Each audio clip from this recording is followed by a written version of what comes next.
Welcome to MPC, Milwaukee's philanthropic community, where we highlight nonprofit leaders and everyday heroes who are making an impact in our community through their purpose, their passion, and their generosity. I'm your host, Jill Economo, and I invite you to join me for a conversation about how our guest is making a difference and learn how you can make a difference as well.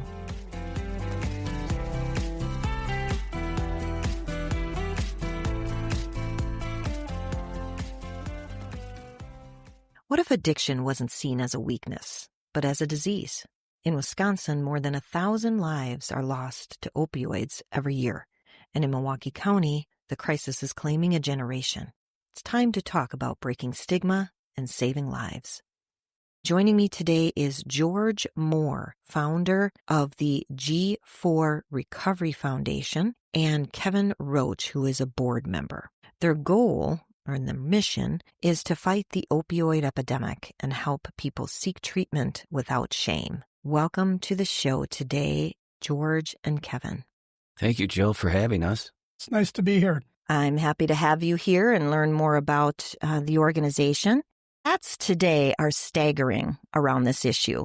Like an average of 22 kids aged 14 to 18 die each week in the United States, with over 12,000 opioid overdose deaths in Wisconsin in the last 25 years. You might find it interesting and kind of sad to know that 13 is the average age of first-time drug and alcohol use. That's typically 7th or 8th grade. Maybe that's because kids can order drugs via Snapchat and have them delivered anywhere within minutes. How many of you were aware of that? I certainly wasn't. These stats aren't new to you, George. You became well aware of them after experiencing a personal tragedy. Tell us your story of how and why the G4 Recovery Foundation got started. Thanks, Jill. Yeah, in 2016, our son went missing. He was 28 years old. When we found him, he was desperate for help. He became addicted to heroin, and his addiction started in high school after he had a sporting accident, and the doctor prescribed opioids for pain, which occurred a lot in the 2000s when he was in high school. So unfortunately, we were not aware he had an addiction problem. I grew up in the 70s. We were drinking beer and smoking weed, so we weren't familiar with the heroin epidemic, my wife or I, or my daughter even. So we were totally blindsided by this. And, we took him to the emergency room. They weren't accepting people that were addicted into the hospital then. We couldn't find a detox facility, really just for treading water. We didn't know anything about how to go about to help our son, get better. So unfortunately, he detoxed at home. It was the worst 3 days of my family's life. He had some heart issues. So we got him to the hospital. They admitted him because of the heart issues. And then eventually we got him into 28-day rehab in Wauwatosa at Aurora's Dewey Center. So he was there 28 days. We were able to visit him. We were able to take him to church, etc. We thought he was really doing well. So did all the people at Dewey, the psychiatrist and the counselors. But unfortunately, when he got out, he relapsed, and we found him dead on the basement floor of his home in Bayview. So we kind of we did start the fund. It's the George 4 Recovery Fund, named after him. It's kind of G4 for short, but we didn't want any parent to have to go through what we went through, being totally unaware. So a lot of our campaign is around awareness. We do have other strategies, but our overall mission is just to save lives. That's why we're here. Yeah. Well, first of all, I'm sorry for your loss. I cannot even imagine. It's got to be the worst experience for a parent, I think. Mm-hmm. I shared that your mission is to fight the opioid epidemic and to help people seek treatment without shame. Tell us your strategy for accomplishing that. Jill, as George mentioned, our whole mission is quite simple. It's 2 words: save lives. We go about this by having harm reduction in using Narcan overdose resource kits for schools, businesses, and organizations. In fact, we put the kits together in George's basement. We're a very low-cost foundation. We assemble them in George's basement, and we put them out wherever we can. We'd like to have them in every school in the state, if we can, and we'll talk more about that later. But we'll give them to any businesses that need them, who'd like them. We brought one here for you today to share with Ellen Becker Investment Group. We thank you for that. Absolutely. Yeah. We just want to get it out and get it available so that we can, again, fulfill our mission of saving lives. We put them together. We'll put them wherever we want. We go and we talk at various organizations like Rotary clubs, schools, churches, wherever anybody will listen to us to get these kits mounted so that they're available 24 hours a day, 7 days a week, and people can use them to save lives.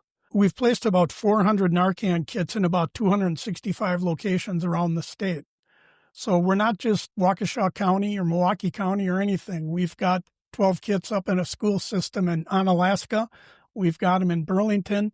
We've got them all over. Let's stop there for a moment because I want you to elaborate a little bit on this school piece because there's so much info out there about the opioid epidemic in Wisconsin, some of which I talked about earlier.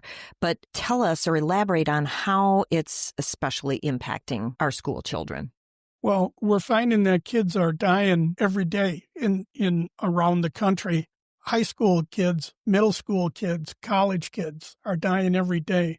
So what we're trying to do is get legislation passed where it's mandatory that every school have an available Narcan resource kit, which has a Narcan in it, has fentanyl test strips, various things, the gloves, instructions, all those sorts of things to administer Narcan, but that it's not locked away in the janitor's closet or something like that. But if there's a basketball game at night in a high school or a middle school, Narcan is available like next to an AED or next to a fire extinguisher or any of those other life-saving pieces of equipment that we need so that somebody can run and grab it and save a life right there.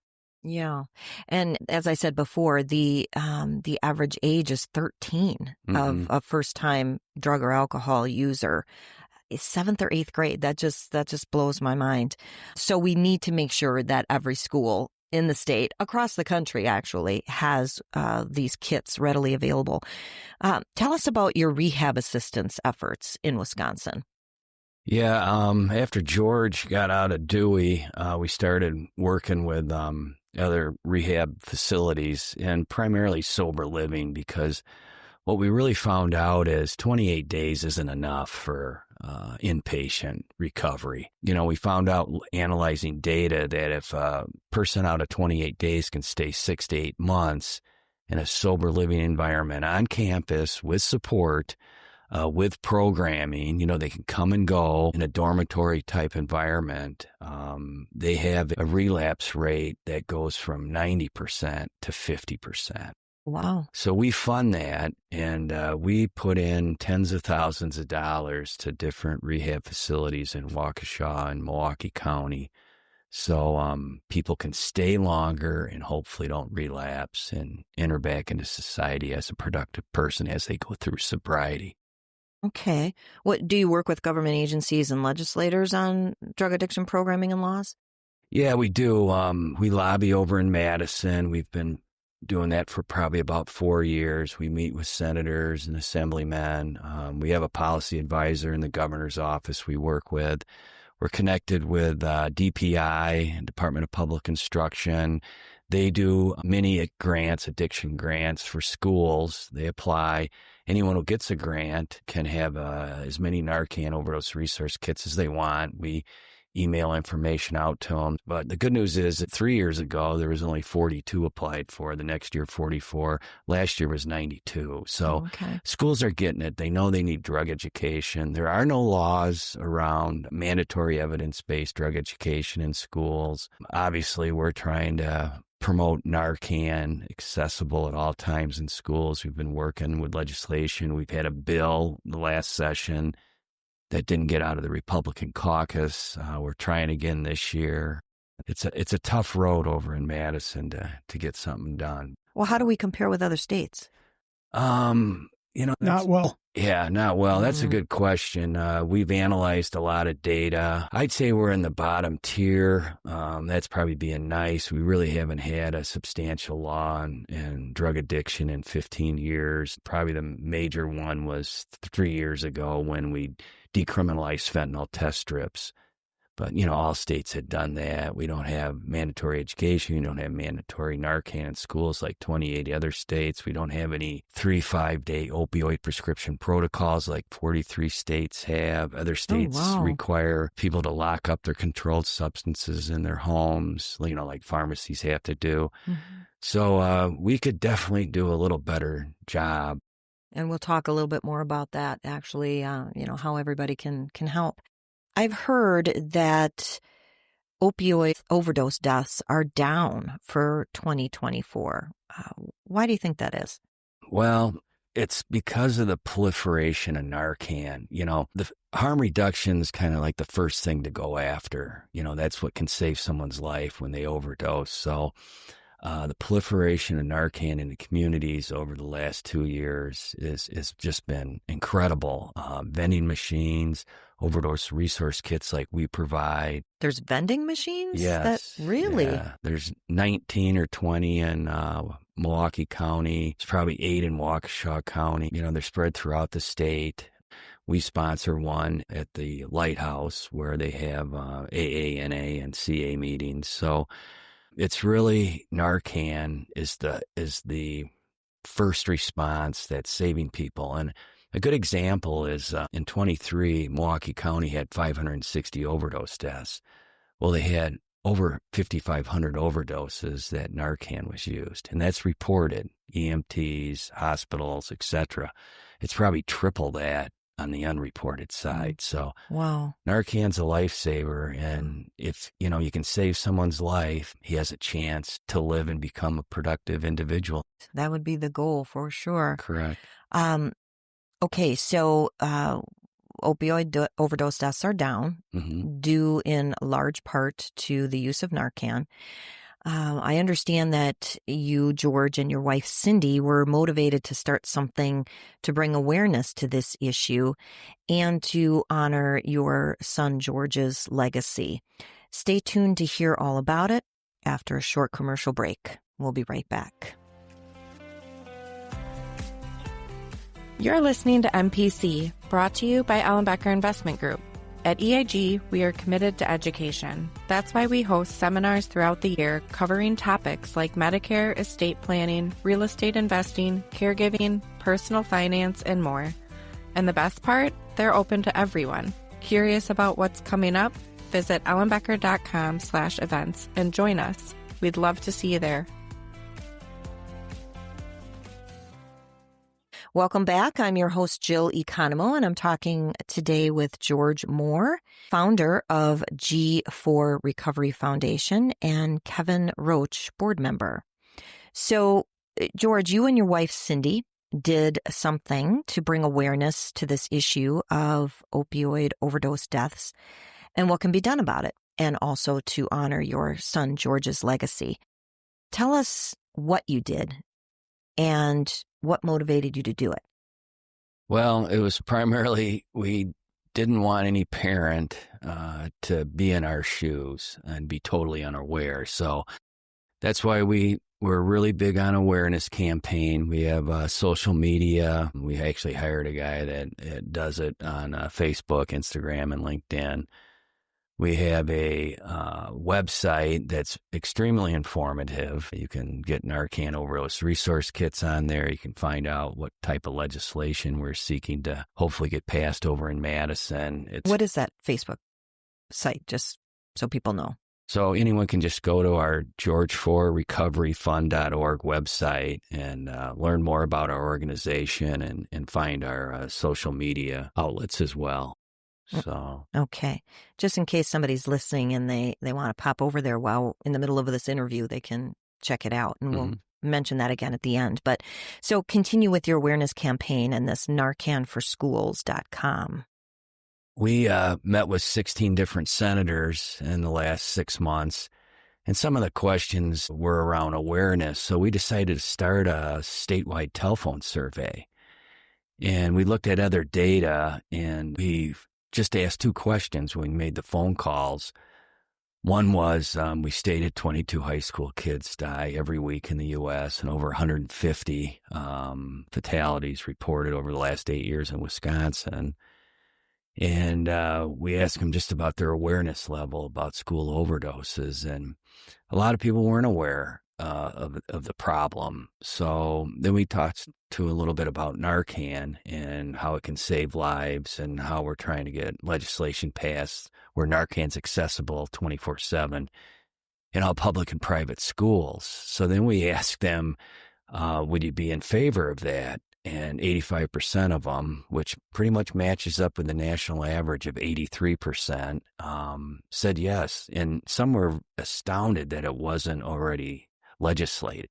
Yeah, I mean, my question would be who would say no and why? Yeah. Right? It's just like an EpiPen, it's like an AED, and they're not mandated, but a first aid kit or whatever. It's just another arrow in the quiver to save someone's life. So, we get all this information and then we bring it back to legislators, and we ended up doing an awareness campaign on broadcast TV throughout the state, ABC, CBS, NBC, and Fox. Madison, Milwaukee, Fox Valley, Wausau, La Crosse, Rhinelander, Eau Claire. And it's around the news, sports. Maybe you've seen some of the ads, but it's pretty much an ask to call your state senator and say you support Narcan in schools. Another one is to sign a petition, and you just have to go to narcanforschools.com, put your name in, and it's one question: are you in favor of Narcan in public and private schools? And we're trying to get 10,000 signatures online. Where are you at right now? I'm curious. Well, we're probably about 20%, but we just started. So that's something everybody can do, right? Yeah, and it's simple. It takes 30 seconds. Right. And we're really promoting it and kind of a grassroots. I mean, if you do it, you could tell your friends and family to do it. And then we take that data and we give it to senators, and, we've got to remember elections are coming up next year in November. So if they have a lot of constituents that care about this, then they should care about it as well. That's what we're hoping for. Well, I understand that G4 Recovery Foundation provides not only the free Narcan overdose resource kits to schools, but also to businesses and organizations that want to save a life from a potential accidental overdose. And Kevin, you talked briefly about it before, but can you elaborate on that program? So if somebody's listening and they want to put it in their place of business, what might they do? Yeah, I mean, they can get a hold of Kevin or I. I'll give you my phone number, 262-488-6747. Give me a call. It's just gemore3@att.net. You can go to our website. We actually have a tab just for the Narcan resource overdose kits. But I mean, we do a lot of organizations and associations, General Contractors Association of Milwaukee. People aren't aware that overdose deaths in the contracting world are the worst. It's 168 deaths per 100,000 employees. So you think of NML having that building reskinned down there, and there's 2,100 workers, just apply the math, and there's probably going to be 2 or 3 overdose deaths. Yeah. So, Wow. And then people don't realize that how much it costs the state of Wisconsin for the opioid epidemic. And it's the criminal justice system, it's the healthcare system, it's everything in it. I'm not talking about lost productivity, but it costs the state $14.1 billion a year on average. That we see on the news all the time. It's sensationalized with traffic deaths and shooting deaths. In 2024 was 1,346 for both those. Overdose deaths were 1,415.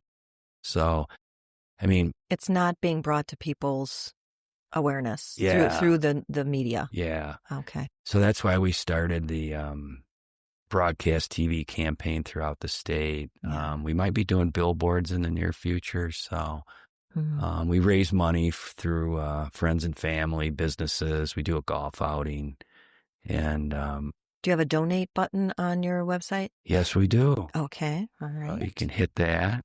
Okay. If anybody's looking to jump on the support bandwagon, I'm sure. As long as you're looking at the website, you might as well hit that button. Yeah, that's right. That's right. And again, I can't imagine people not supporting this because it impacts so many people. You may not have a son or a daughter or a granddaughter or son that have experience with this, but you probably know someone, and even if you don't, just the idea to help or to be a part of helping in this cause, I think would be really wonderful.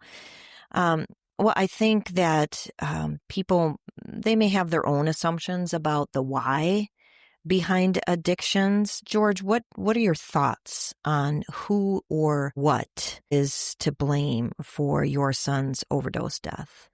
I don't know. I mean, I actually blame myself for not being informed. That's why, our organization, my wife and I, and my daughter Caitlin, who's a doctor, we decided we really need to get people aware because we look back and you can what if yourself to death.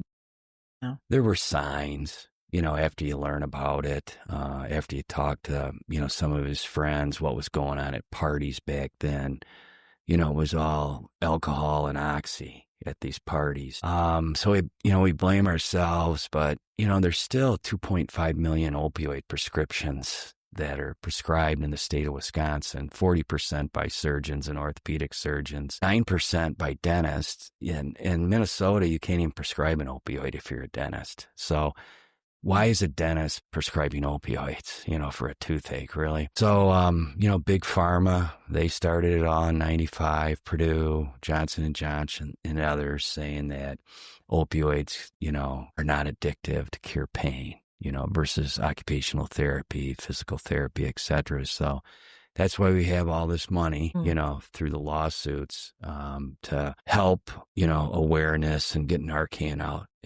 into the communities. Building awareness is a big piece. Mm-hmm. And my daughter just underwent meniscus surgery, and the doctor, or maybe the aftercare nurse, was telling me that, yeah, she got some fentanyl for, I think it was anesthesia or so. I'm not sure exactly what it was, but I got stuck on wait a second, you gave her fentanyl for what reason? Mm-hmm. And I had no idea that is like the go-to for surgical, again, whatever. I don't know if it was anesthesia or what it was, but that's the kind of thing that people need to be aware of. That and so many of these things that you're talking about, it starts with awareness. Yeah. Track it. Yeah. Track it and stay on top of her and see how she's doing. Yeah. And I think part of the stigma is, high school and middle school kids aren't doing heroin. There's a direct connection with mental health. 20% of the kids in school, high school and middle school, have a reported anxiety, depression issue. And those kids don't run to the counselor or the school psychologist or their parents. They start drinking and doing drugs to relieve themselves, as we all know. And these kids are doing vape oils. They're doing stimulants, like Adderall and Ritalin. They're doing benzoids like, Xanax, Valium, Ativan. And they can get it. They can get it so easily. Yeah. Ecstasy, Molly. But those are the drugs that the cartel puts fentanyl in, and it only takes 2 milligrams the weight of a mosquito for you to overdose. So just assume that if you're going to be taking a drug you bought off the street, 70% of the time it's probably going to contain fentanyl, because that's what the DEA reports. Oh, so wow. So many interesting facts, statistics that you shared that I think we all should be aware of. What, in closing, George, what piece of advice would you like to share with our audience today? I would say keep your eyes wide open. You never think your son or daughter is going to have an addiction problem, but they may. So learn about it. Promote Narcan and just be on top of it. Just little things like, when kids come over and they go down in the basement with their backpacks, a lot of times they might have alcohol and drugs in there. So make them keep their backpacks in the hallway. Just little stuff like that. If there's a change in their friends and or motivation or some things that drugs could influence on their, physical or mental behavior, Just, be cognizant of that, and don't be afraid to ask or confront your child when you think something's going on. Yeah. And be aware of the plethora of resources that are out there. We're just sharing what you offer. There's other organizations out there that share similar or totally different resources, but just know that we do live in a resource-rich area. You just really need to plug in. And speaking of plugging in, you can also check out show notes for links if you'd like to do that. Thank you for being here today, George and Kevin, and for sharing your passion for helping those who are struggling with addictions. I appreciate, George, your vulnerability and sharing your personal story with the hope of helping many people so that they don't have to go through what your family did. They say that God has a way of turning pain into purpose, and it sure sounds like you were able to do that and help more people than you may ever know. So thank you both for being here today. Thank you for having us, Joe. You're welcome. Stay tuned next week to hear about another wonderful nonprofit in our community and how they are making a difference. And always remember, whether you're at home, at work, or out in the community, find a way to be a blessing and give a blessing. Have a great day. Thanks for listening to this episode of Milwaukee's Philanthropic Community, brought to you by Ellen Becker Investment Group. If something in today's conversation resonated with you, share it with a friend or family member. And if you haven't already, subscribe so you never miss an episode. At Ellen Becker Investment Group, we believe education and community impact go hand in hand. That's why we love bringing you thoughtful insights from leaders and organizations who care deeply about making a difference in Milwaukee and beyond. Please note, this podcast is intended for general informational purposes and to highlight philanthropic efforts in our community. The opinions and missions expressed on MPC do not necessarily reflect the opinions of Ellen Becker Investment Group employees and leaders. For more resources, visit ellenbecker.com. We'll see you next time.